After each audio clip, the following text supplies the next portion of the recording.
And while South Florida won't get a direct hit, we're still feeling the effects of Hurricane Helene. Especially down in the Florida Keys, where they're seeing rough waves and strong winds. CBS News Miami Steve Majuri is live with a look at the conditions there right now. Steve. Well, if you want to know what the conditions are like here on Key West, it really depends on what part of the island you're on. We noticed that when we were more in town, where there's buildings everywhere, it was quieter. But as you can see, we're right here by the beach, and it's much windier. You can see the waves knocking up against the wall here. And despite all of this, people are still out tonight because they may feel the brunt of the storm tomorrow, and they wanted to get some final time outdoors before that happened. Ross Ritkers is enjoying the night out here by Rest Beach, since it may look different tomorrow. He says he's used to this since he's a local. And the sailboats will be dragging with the anchors, and this part will be underwater. Richard Tofik is visiting from Missouri.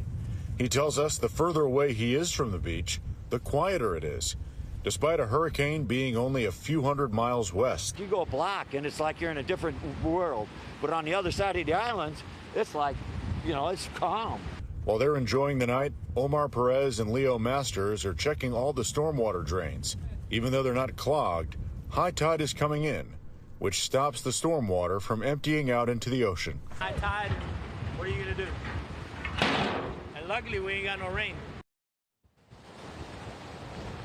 You can see that pier out there does have some water splashing up on it. I did go a little further out there. It appears some water is starting to flood out on that pier, so it's not recommended that you go out there. And as for those two guys that are cleaning out the stormwater, they're likely going to be very busy tomorrow cleaning all of this out. And a Monroe County commissioner told me that the county does have the equipment to pump some water out if there's any flooding on the streets, but he says that pretty much that doesn't really do any good. So it's best for them instead to just wait for the water to subside. He tells me that they pretty much get overwhelmed if there's any kind of serious tropical storm that hits the town, or in this case, the edge of a hurricane. Live in Key West, Steve Majiri, CBS News, Miami.